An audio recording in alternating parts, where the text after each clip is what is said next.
First topic કે જે બહુ જ સિમ્પલ છે અને બહુ કોમન બી છે, દેટ ઇઝ ધી અપેન્ડિક્સ.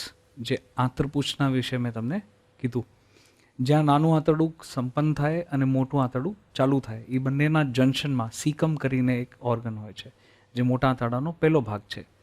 ત્યાં એક અપેન્ડિક્સ કરીને હોય છે. In reality it's like a finger. મારા મુઠ્ઠીને જો હું મોટું આંતરડું ગણું, તો આ જે ફિંગર આંગળી બારે આવી ગઈ, this is like the structure of the appendix. એનું મોઢું એક જ હોય છે, બાકી બધી જગ્યાએ મોઢું અને નીચલો ભાગ અલગ. So it's a tube. Everything is tube like structure. જય સ્વામિનારાયણ.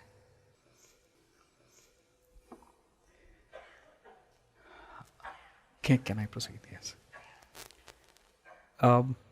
અપેન્ડિક્સના આ સ્પેશિયલ સ્ટ્રક્ચરના કારણે કે એનું મુખ એક જ છે, એના અંદર ઓબ્સ્ટ્રક્શન થવાના ચાન્સીસ રહેતા હોય છે.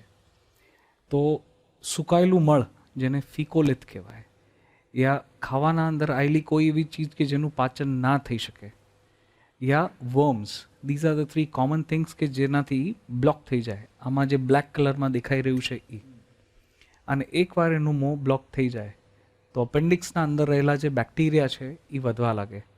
જેમ કે કોઈ શાળામાં ટીચર ના હોય અને તોફાની છોકરાઓ તોફાન કરે, સમથિંગ લાઈક દેટ. અને increased bacteria causes inflammation and infection. એને આપણે અપેન્ડિસાઇટિસ કહેતા હોઈએ છીએ. યુઝ્યુઅલી અપેન્ડિસાઇટિસ નાના બાળકોમાં થતું હોય છે. તો school and college going people, આ સૌથી કોમન એજ ગ્રુપ હોય કે જેમાં અપેન્ડિસાઇટિસ ઇઝ વેરી કોમન. પણ અપેન્ડિસાઇટિસ થવાનું કોઈ એજ હોતી નથી. ઇમ્પોર્ટન્ટ વાત એ છે કે આ એજ bracket, so 10 to 20 or 10 to 25, આના બિયોન્ડ જ્યારે અપેન્ડિસાઇટિસ થાય ત્યારે 2 વસ્તુઓની અમે ખાસ કેર લેતા હોઈએ છીએ. નંબર 1, કે ક્યાંક કોઈ ટ્યુમર તો નથી. સો જેમ એજ વધારે હોય અને અપેન્ડિસાઇટિસ જેવા ફીચર્સ થાય, ત્યારે તમારે કન્ફર્મ પહેલાં એ કરવાનું હોય કે અપેન્ડિસાઇટિસ એકચ્યુઅલી છે યા નહીં, because it is rare. Therefore, after 25 or 30 અમે સીટી સ્કેનનો આગ્રહ રાખતા હોઈએ છીએ. ખાલી સોનોગ્રાફી ઉપર આપણે ચલાવતા નથી. અને સેકન્ડ, અમે એ જોતા હોઈએ કે મોર દેન 30માં કોમ્પ્લિકેટેડ અપેન્ડિસાઇટિસ ઇઝ મોર કોમન. કારણ કે યુઝ્યુઅલી લોકો રાહ જોતા હોય, કારણ કે આપણને એક્સપેક્ટેશન ના હોય કે અપેન્ડિસાઇટિસ થઈ શકે, because it is not common. લોકો 1, 2, 3, 4 દિવસની રાહ જોઈ લે અને એમાં એનો ગોળો બની જતો હોય છે, અપેન્ડિક્યુલર લમ્પ બની જતો હોય છે. So these are the challenges.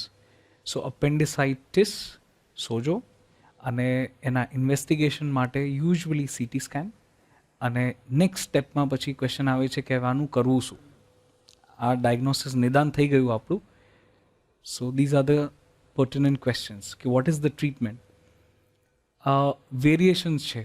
એવું જરૂરી હોતું નથી કે બધા અપેન્ડિસાઇટિસમાં અપેન્ડિક્સ કાઢી નાખવું જ પડે. તો જો અપેન્ડિસાઇટિસ માઇલ્ડ વેરાયટીનું હોય, બ્લડ રિપોર્ટ્સથી આપણને આઈડિયા આવે, સોનોગ્રાફી યા સીટી સ્કેન પર અપેન્ડિક્સ કેટલું પહોળું છે એ આપણે જોઈ લેતા હોઈએ છીએ. એના ચિહ્નો બધા સારા હોય તો આપણે દવાથી બી એને મટાડી શકીએ. If it is a first time inflamed appendix અને માઇલ્ડ અપેન્ડિસાઇટિસ, અગેન આમાં આપણે દવાથી સારું કરી શકીએ. વારંવાર જો ઇન્ફ્લેમેશન થયેલું હોય તો surgery is a better option. Is surgery a must? એકવાર એ વિફરી ગયું યા એના અમુક જે અમારા પેરામીટર્સ હોય છે એ આવી ગયા, એના પછી surgery is definitely a must.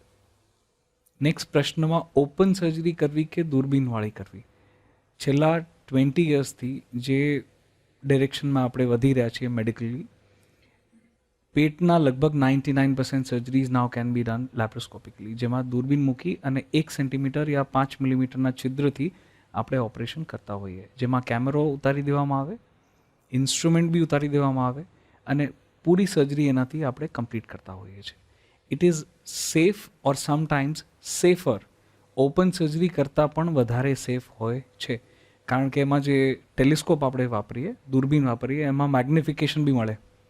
આપણે નરી આંખે જોઈ શકીએ એના કરતાં વધારે મેગ્નિફાઈડ વ્યૂ આવા ટેલિવિઝનમાં અમે જોઈ અને ઓપરેટ કરી શકતા હોઈએ છીએ. તો results are sometimes even better. તો આગ્રહ એવો રાખી શકાય કે જો તકલીફ હોય તો laparoscopic surgery is a good option. અને પછી એક પ્રશ્ન હંમેશા આવતો હોય છે એજનો, કે someone has advanced age and has a trouble.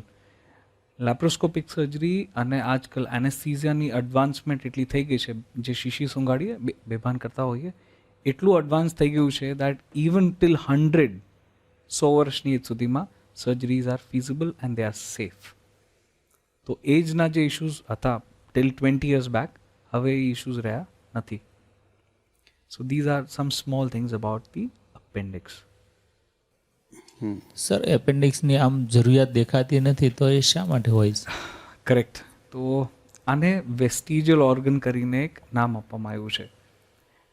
જે થિયરી ઓફ ઇવોલ્યુશન છે કે આપણામાં અને જે જનાવરો છે એમાં બી એવોલ્યુશનનો કનેક્શન છે. તો જોવામાં આવ્યું છે કે જે એનિમલ્સ હોય છે એમનામાં અપેન્ડિક્સ થોડું મોટું હોય છે અને એમાં ડાયજેસ્ટિવ કેપેસિટીઝ હોય છે. But since we do not eat that kind of food, starch આપણે ડાયજેસ્ટ ના કરી શકીએ ફોર એક્ઝામ્પલ, સો આપણે ધીરે ધીરે એ ઓર્ગનને ખોઈ રહ્યા છીએ, વિચ ઇઝ ઓકે. જેમ ઇવોલ્યુશન ચાલી રહ્યું છે, જેમ પેલા વાનર લોકોમાં પૂંછડી હતી, હવે આપણામાં પૂંછડી નથી કારણ કે આપણે એનો વાપર બંધ કરી દીધો હતો. સમથિંગ વેરી સિમિલર કે અપેન્ડિક્સનો વાપર ના થયો તો આ 2-5 હજાર વર્ષો નહીં, હું લાખ વર્ષની વાત કરું છું, ધીરે ધીરે એ અપેન્ડિક્સની સાઇઝ નાની થાય છે. તો સાયન્સમાં એવી રીતે કહેવાય છે કે હજુ લાખ વર્ષ આપો, અપેન્ડિક્સ જતું રહેશે. હા, પછી એની જગ્યા શરીર બીજી રીતે ડેવલપ કરી લે. બરાબર છે.